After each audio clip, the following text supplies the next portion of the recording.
Hey, what is up guys? It's your boy Speed here, and today we're back.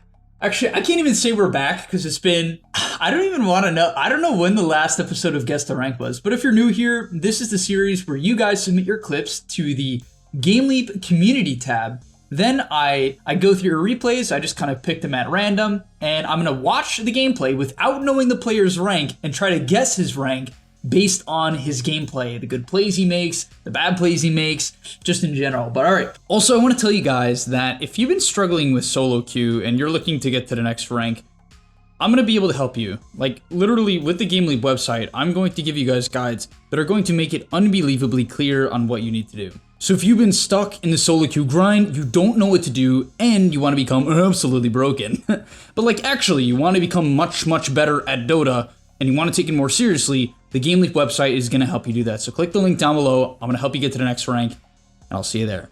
We're going to be starting with Reverse here, who played Lina, and he said, I want to know a bit about my laning stage and early gameplay. I farm so much because I think I can't make a play with my offlane shaman. Interesting, offlane shaman. I would say, I mean, offlane shaman is obviously weird, but Lina and shaman have some sort of synergy, right? Lina in general as a hero just needs kind of a setup stun. So you have a setup stun there.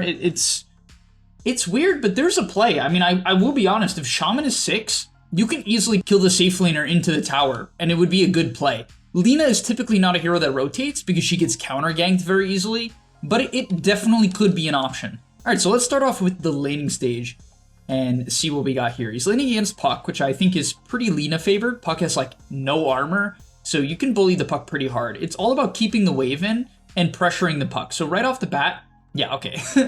It's not great. The laning stage, you guys might be like, what? The Speed, are you serious? You're gonna flame him already?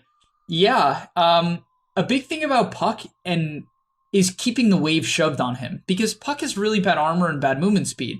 And so in order to be able to hit him, you want the wave pushing into him. Because if the wave is pushing into you, you can't really attack because the creeps are going to be hitting you, right? And so he's not autoing the wave. The Puck is actually, getting the wave in here, and he hasn't nuked nor really auto-attacked a creep. He's hitting the creep for the first time. And this is good that he's shoving the range creep there, because now this melee creep is going to aggro to the Puck. But basically, he's focused way too much on denies and not enough on keeping the wave into the Puck. And as a result, it's really hard for him to hit the Puck. Now, you're not supposed to just dominate Puck at level 1. Like, right, Lina comes online later on. It's much more about the later levels. But Dota's a snowball effect. So I don't know. Just based off this, the mechanics are good. Like, your last inning is good. The general movement is good. Like, he's not really getting caught in the waves. But it's definitely not perfect. So I'm honestly not sure. The mechanics are pretty good here. I like that nuke to keep the stacks going. Okay, bit of a misclick. He could have hit Puck like 3 times there. So kind of just not a lot of min-maxing going on in terms of the overall potential gameplay. Great fake him. I didn't even realize that was a fake. Great fake on the LSA. All right, great, not on the LSA, on the Dragon Slave, but then misclicks the range creep, which is not what you want, because he could have basically hit Puck 3 times here for free, or close to for free, and it would have been solid. Yeah, all right. So this is not bad.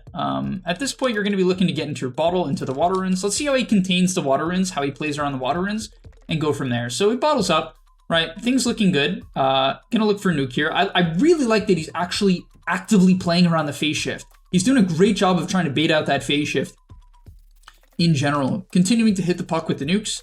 Ooh, okay, gets baited there a little bit. But his CS is incredible, so really good start to the lane. Not perfect mechanics, messing up just... Honestly, I think this is high MMR. The reason why I say it's like too clean. It's not clean enough to be like high rank. I don't know if that makes sense, guys. Like... Sometimes I fear that people send in like pro replays, and this is like Sumail or something. But either way, let's continue on. This is definitely not Sumail, but all right, let's continue. All right, so wave shoving in. At this point, I'm curious to see how he's going to continue to pressure the Puck. He hasn't really dominated this guy, which I would have liked to see. I actually like the Soul Ring. I think Soul Ring on Lina is good. I'm a fan of this build. Only because the mana regen items have been nerfed pretty significantly. Okay, level up. He's seemingly going to play to farm at this point. By shoving in the wave like this, you're definitely playing more so to farm. So I want to see him farm. Okay, there we go. I guess he heard me. It's the correct play. Yeah. And let's check out the net worth. So he's definitely not dominating the puck. So the only thing I would say is it's definitely possible to like hardcore punish this puck. It's certainly possible, and that didn't happen. So it would be something I'd look into. I would definitely look into the early waves and how to abuse early lane puck, how pros lane against puck. If I was this player, if I was Reverend here, I would specifically be watching how pros lane against the puck early on to try to punish him as a hero like Lina. And on Dota 2 Pro Tracker or even Dota Buff, you can look for specific matchups. Oh, okay. Oof. All right. We're going to move on to the mid game now, but let's actually see what happened here. This is just weird. I mean, I guess he doesn't know that the Mirana's here. It's a risky play, because, like, obviously you're putting yourself in a weird position, but I can understand why he goes for this. It definitely makes a lot of sense. Oh, no, he's spam picking the Mirana. Oh, no, don't get tilted, man. Come on. Not over something like that. But, all right, he is falling behind the puck. His CS is not incredible at this point, but all in all, let's not worry too much about this. Let's move on. The main timing I'm going to be looking for is whether or not he ganks on the boots. And generally as Lina, you're not really looking to gank too much. You're looking more so to just flash farm, so I don't really mind that he's looking to pressure mid. The only thing he has to be careful about this game is he's Lina against the puck, so he could get coiled into a rotation. That's the big thing about Lina. Your hero dies very easily, so that's why you typically just jungle. Yeah, you mostly just jungle. He's going to look for a kill onto the Yench here. Ooh, missed the nuke. Should be a kill onto... What just happened there? Ugh. Uh-oh. Misses the nuke. And honestly, missing that nuke just straight up kills him.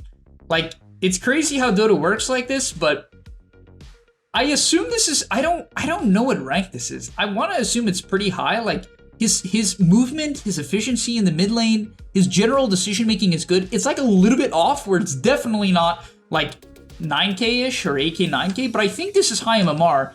Just based on his like movement and general efficiency. It's pretty clean, but then he like misses the nuke on the creep there, and it just screws him because all of a sudden he can't catch up to the TB. He's missing a significant portion of movement speed that causes him to die. And he's like tipping, dude, what is wrong with you? What? How are you tipping your shaman? Like, you just missed Q on an Ench creep, which is practically the reason you died.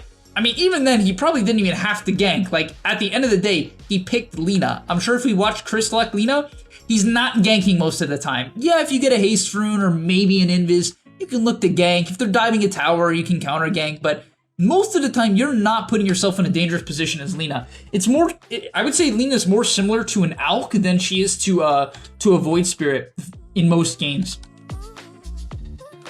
Oh, risky movement there. That was weird movement. He walked towards, walked into them, the stun edge. That was so risky. Whew. Thank God he missed the Centaur stomp. Otherwise, I don't think that would have played out too well. But okay. I mean, in terms of making plays with the Shaman, I don't even know. Like, I'll end up the clip here and then take a guess at the rank. I just feel like I don't really know what you mean by you can't play with the Shaman. I just don't understand what you mean. Like, you could play with the Shaman. When this guy has snakes, which he does now, you could tell him, I'm coming bottom, let's go get the tower, right? Like, I don't think Lina generally does that. I think you could have just jungled, and I would have been like, okay, that's fine, right? I'd be like, that's fine. You know, can you gank this TB with a smoke? Yeah. I think if you, like, purposely bought a smoke and then ganked on the Serpent Wards timing, I would have been like, this makes a lot of sense. I completely understand, and I think it's a good play. But, like, the one time you went bottom, you messed up mechanically, which is okay, it happens. But then I don't understand how you're gonna, like, it feels like you're flaming Shaman. Like, you're tipping Shaman. How, I don't understand how this, I mean, yeah, he picked the off-meta offlaner, but, and he's feeding, so, like, does he deserve some flame? I guess. But not, I don't know, it just seems like a bit of cope from you on that part, where even though this guy's feeding, it still could have been, you guys could have made a play together, right? It's not like his spells just don't work all of a sudden, so yeah, bit of an issue from me there. I would say mentally, you should work on yourself. I know that can come off as toxic, but hey, I'm here to give some advice, so that's my advice. Either way, let's guess the rank. I want to say it's low immortal. I'm gonna say low immortal. I don't know the region. That's the only thing. So like, that's the problem with guessing like immortal. I'm just gonna say immortal. This is probably some sort of immortal. I don't know the region. unfortunately, so it's like hard for me to guess because I want to say this player's around like 6.5k. That would be my guess, 6.57k if I had to guess. And all right, let's get into it. He is. Wow, I was like spot on. He goes on to be 21-3 this game. Does he win? Okay, he wins. A little bit of a pop off. I didn't watch through the entire game only because I wanted to focus on the early game like he requested. But right, I was very spot on with that one. Rank 1,000, which once again, I don't know the region. Yeah, I don't know. I'm not even sure if there's a way for me to know the region. But either way, I would imagine I was a bit spot on. All right, let's get into the next clip. All right, next up we have Fedja F on the Dazzle. He said to watch maybe a bit of the laning stage, but I guess not too much. Since we were PA Dazzle and we got Timbered, not really all that much to analyze. That's not really true. PA Dazzle can beat Timber early on, so your gameplay in the first waves is actually a big deal. Like, whether or not you shut this guy down is going to show whether or not you're a good player to me. I mean, I'm just being frank, right? Like, it is a big deal, you know? Because if he gets off to a good start, if Timber somehow gets 6-7 CS in the first few waves, that's a problem. But all right, main focus on late fights, positioning in those, buyback usage, and overall spellcast. Okay, we'll take a quick look at the lane. We'll watch the lane for like a minute or two, and then we'll actually just skip over towards the mid to late game and get into it. All right, so Pudge Timber, definitely a weak lane for the most part. They could do some shenanigans, but in general, it's a weak lane. What? What the? Why do you have a wand? What? Timber casts like pretty minimal spells. Pudge casts minimal spells. You really do not want a full upgraded wand. The ability to trade with a full upgraded wand compared to 2 branches, a fairy fire, a salve, mango is just not even close, right? It's not even close. On top of that, you're immediately starting the lane from the wrong position. This is what I'm talking about. I already know this isn't high MMR, and I know that's being brutal and people don't like hearing this, but I'm being honest, guys. If you want to be the guy who carries your game, even as a 5, you gotta know you gotta know how your lane plays out, and that's not easy. But you're against a Pudge Timber. It's an easy lane. They have no kill threat on you. There's nothing they can do to kill you in the early levels. So you should be playing aggro with your Poison Touch. You also have the assistance from an Uv PA, which is a pretty cool build. Even I didn't even know he had Uv. I was just gonna say a Dagger PA, but it's even Uv Dagger PA. So you have even more help. If Pudge gets daggered and you Poison Touch him, that guy can maybe die. And I'm not just saying that. So it's so bad that you're playing in the middle of the lane because you can't use Poison Touch. If you use Poison Touch and you try to hit the Timber, you're gonna tank the wave. You can't even hit him. It's just bad. Like, you're so focused on securing the range creep when really you're in a lane where you should just be bodying them. Timber is trash at level 1. He is trash. He's also pretty trash at level 2. Even at level 3, the hero becomes playable, but it's not that good. And the only way this lane is favorable for the enemy is if they hit this like type of hook, right? And what I mean by that is like, if they hit this type of hook where it brings you pretty out of position, maybe there's a problem. But even then, so realistically, you want to be starting the trades. Hopefully the trades start with you going on them and not the other way around. That would make it way better. Even then, you guys realistically could turn it around. But all right, yeah. I mean, immediately, hopefully you guys see what I'm saying. Because he doesn't play on the left side of the lane, because he doesn't get that early Poison Touch, he's only used 1 Poison Touch. Defensively, in the first minute of the lane, in a winning lane, throws the lane. You've thrown the lane. I'm being rough, but I'm being honest. You've thrown the lane. Like now, yeah, the Timber is basically fine. Because now the lane is pushing into him. He's going to hit level 2. It's in a position where it's hard to actually chase him down. You guys aren't hitting him. You're literally not hitting anybody.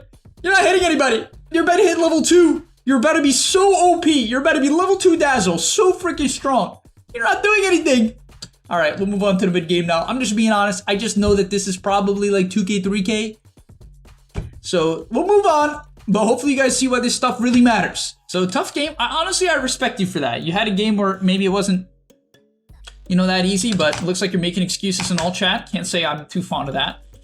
But either way, not a fan of the skill build. I think having only 1 point in Grave is definitely wrong, considering I think honestly the main redeeming quality of Dazzle as a hero is the Grave right now with how good it is with the heal amp. I honestly think. Are you checking this guy's profile? All right, I don't even know what to say. Why are you so distracted? You're getting too distracted, my friend. Stop getting so distracted. Just focus on yourself. Focus on your own gameplay. This goes for everyone here, guys. Just stop it, man. I used to be way more nice in these videos. Just stop. Just stop. Focus on yourself. Like, I don't understand how you guys even enjoy this. It's like... Alright, let's keep going.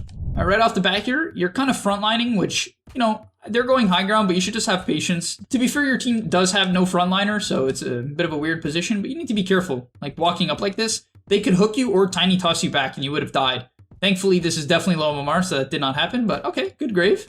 Wasting the heal, so when you're playing Dazzle, you don't want to heal right away off the grave, because then the healing gets wasted, right? Because if you grave them and they take damage when they're 1 HP, that damage is negated, right? Does that make sense? But if you heal them, then the damage technically isn't negated. I don't know if that makes sense. Basically, the advice is don't heal right away when you grave. You want to heal at the end, not at the beginning. So just kind of waste it, right? And now this Cuddle might, yeah. See, you could have healed him at the end, and he might. I mean, he probably would have died anyway. Let's be real. But that's the thing. It's just not the best of mechanics there. Okay, good poison touch onto the quad. That was well done. Okay. A little bit far out of position, like you're definitely a bit too close to your teammates. You don't really want to be casting spells from this close, but it's not terrible. Okay, fine grave. Okay, once again, popping the heal a little early, but it's okay. I don't mind that one as much. Oh no. Ooh.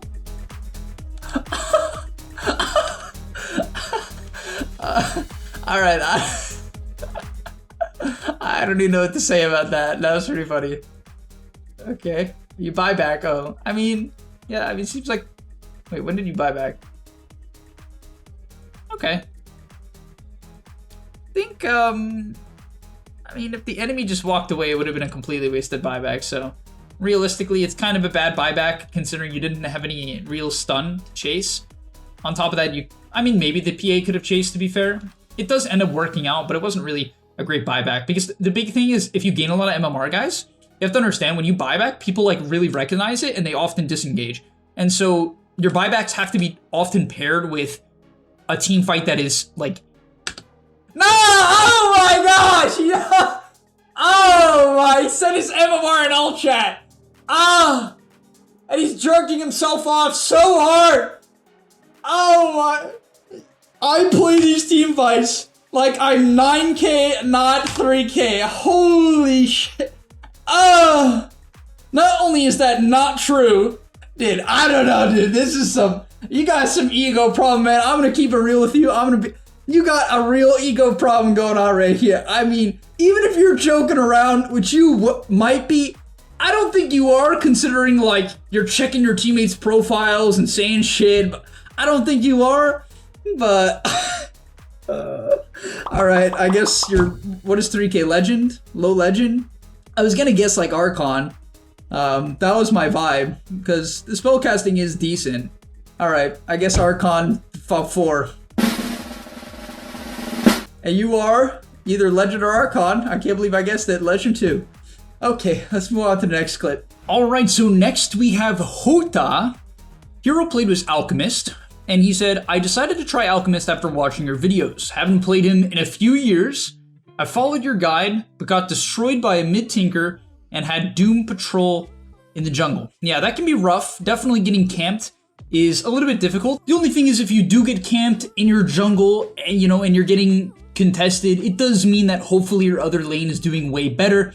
Either way, let's see what happens, how you can maybe improve the laning stage and get into it. All right, so getting into the lane, definitely a bit of a miss block. This isn't necessarily that big of a deal for Alk, only because you can actually put down the acid pretty early and look to sort of shove in the wave, so all right.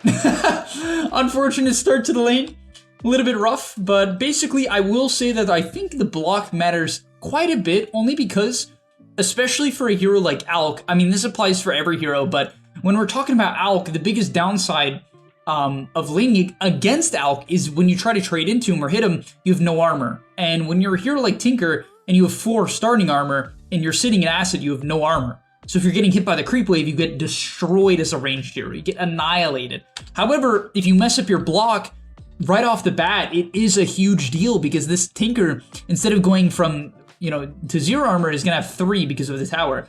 And he immediately gets a range creep deny. So right off the bat, just a bit of a rough start. And yeah, it's gonna, that can snowball. It's not the end of the lane though, let's be real. Still okay. Get the rest of the CS, looking good. Immediately, we do want to go for the block. So when it comes to mid lane, it's important to kind of just not focus on your items or buying the items too much. Obviously, optimally, you quick buy them as soon as you can. But like right here, you know, this block, you just want to make sure you get it down. Missing this block, if you're not a mid player, guys, you don't value it enough. And I can tell you for a fact, like when I was practicing mid, getting into my last season of the DPC, I learned how brutally bad it is if you don't get your block right. Like your lane can get pretty rough.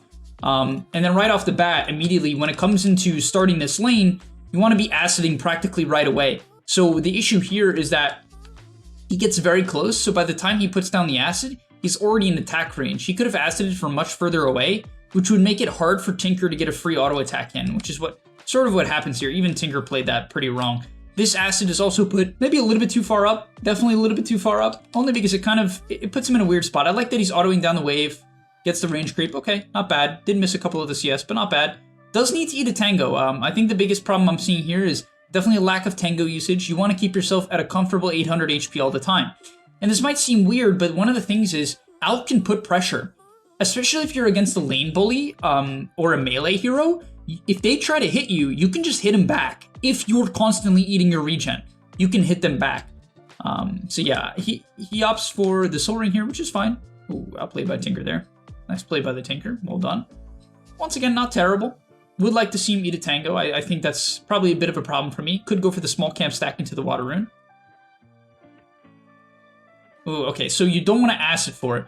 I guess you could farm it with level 2 acid. We'll see how this plays out. Can you kill the camp in time? The problem, okay, so I'll keep it real. This ends up going okay, even though I think Tinker might go try to steal it now. The only problem about like aciding like this, even though I guess maybe pros probably do this, I'm actually not even sure. I forget. It kind of looks like it could make sense if the lane is really bad. But honestly, if the lane is okay, I wouldn't acid it like this. And the only reason why I wouldn't acid like this, or I would acid later, what I mean by that is I would hit the camp, drag it to the water rune, and then acid later, is so you could actually punch the creeps. Because the thing is, if Tinker was a bit of a better player, he wouldn't have let this go under tower, right? Tinker makes a huge mistake here where he actually shoves in the wave. If he didn't do that, this would have been way worse because, yeah, you would have maybe gotten a couple of creeps from the small camp, but you would have missed like an entire lane of creeps, which for Alk isn't actually that bad if you're trading it for a small camp, but oh boy, sacrificing a lot of HP. Yeah, I think honestly the biggest problem in this lane is you got denied a little bit in the early waves, which hurts, and then from there, you committed a lot of resources too early for this small camp. It's just not worth it. While it is going to help your net worth, right, you're actually technically beating the Tinker, so like it looks kind of good. The problem is you just can't really sustain this. You have to hit the small camp at a much better time, and you're going to go for early boots here, which, yeah, you're going to have to buy another salve. So basically what I would have liked to see is Fuji here, is Hota here, actually put a bigger emphasis on shoving out the wave and then looking to take the small camp, only because it was too costly on his HP. Doing it the other way around just destroyed his HP pool, and he's basically going to have to go back to base here, which feels terrible. Okay, he's going to go for a salve play instead. But yeah, at this point, because he didn't put any pressure on the Tinker with the acid, and because he kept trying to take the small camp, I would argue a little bit too early, it's punishing. And that's the thing. Dota's a game of small things. It really can end up hurting you. And now the game is just hard, right? Small decisions add up. You can't even really afford to take this camp because you're so low on HP. So personally, what I would recommend, honestly, I think bottle is the way to go. I've seen the soaring. I've seen a couple of different builds now. I'm honestly a big fan of the bottle. It's cheaper than soaring. Not really, because of the fact that you can start with gauntlets. But I'm a big fan of the early bottle. It just guarantees that you can't get bullied out of mid. You have way more mana sustain. So if you were to play this again, Hota, which I would recommend, I would consider going for a bottle and actually just playing to sustain the lane a bit more and play to actually even contest the Tinker a bit. Not necessarily in terms of denies, but just using the regen that you purchased to actually hit him when he's in acid or shove in the lane a bit earlier. And yeah, this guy's going to contest you, but really it shouldn't be that bad with Chem Rage. Yeah, he can't. He even ends up dying, so it shouldn't have mattered too much. Really the only thing that was kind of bad about this lane is that, once again, too much emphasis on the small camp. While it is important, you have to stack it at the right times. You don't want to go try to stack it pushing into the 630 wave. What I mean by that is you should be stacking and then clearing this wave. This is backwards, right? Because now when you try to clear this wave, or you acid this wave, you're gonna get all your creeps denied. You're not even gonna get the XP for any of these creeps. Thankfully, the Tinker didn't deny the creeps for some reason, but yeah, you're not gonna get any of these creeps, and you get the small camp stack, but once again, it should have been the other way around for efficiency's sake. Wow, this is interesting, but okay. Honestly, your game doesn't look that bad. Ooh. The game doesn't, I mean, it's not great, but you're still pretty farmed. I wouldn't even go for Ancients at this point. Like, all this fighting, I would have probably ignored these guys. So, just for a bit of a tip, guys, if you're playing Alchemist, you gotta really make sure you have very specific heroes if you're gonna try to kill. Especially if you have no point in Concoction, you have, like, very little kill potential. If you had Concoction, you could probably kill this guy, but as a mid, you don't really take it. And so, what he should have done is just kind of ran the long way around. I would have just ignored it completely.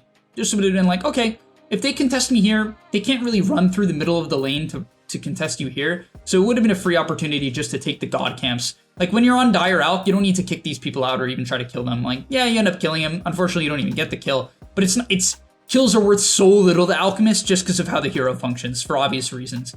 So good stack there. That was really nice, really efficient.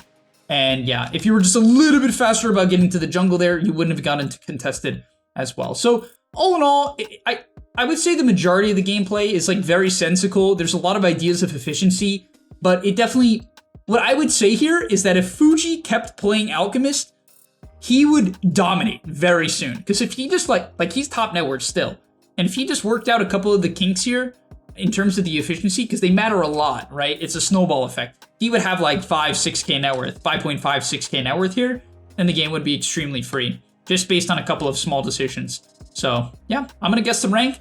I think this is probably pretty high. I would guess, I want to say like, I don't know, I want to say high divine. Honestly, I don't know. All right, I'm going to say, based on the Radiance timing being minute 12, which is not bad, I'm going to guess, I'm going to say high divine. I'm going to say divine 5. And you are divine 2. All right, I was pretty close. You ended up going 17-0 in this game. Holy. This is the thing about the mid-out guys. If you, even though he griefed the early waves pretty hard, he still ended up going 17-0 just from hitting creeps. That is a large stack. Wow, that is a huge stack. Probably should soul ring here, yeah. Oh my gosh. All right, but thank you guys so much for watching this episode of Guess the Rank. If you want to take part in the next episode of Guess the Rank, in about a week from now, I'll put up another post in the YouTube community tab. If you don't know how to get there, it's very simple. Basically, you just go to the gameleap channel, right? So I'll even show you. Go to the gameleap channel, you click on community, and it's right there. This was the post. We had quite a lot of submissions this time. I think it was almost 30 submissions, which is really awesome to see that you guys are really engaged with the Guess the Rank, want to get your clips looked at, and hopefully I've given some good tips. Hopefully you guys enjoyed the video, and I'll see you in the next one. Peace. And that's all, but remember, before you leave, come on, before you tune out, subscribe to the GameLeap website where we are going to help you get to the next rank. If you're stuck, click the link down below, and I'm out. Peace.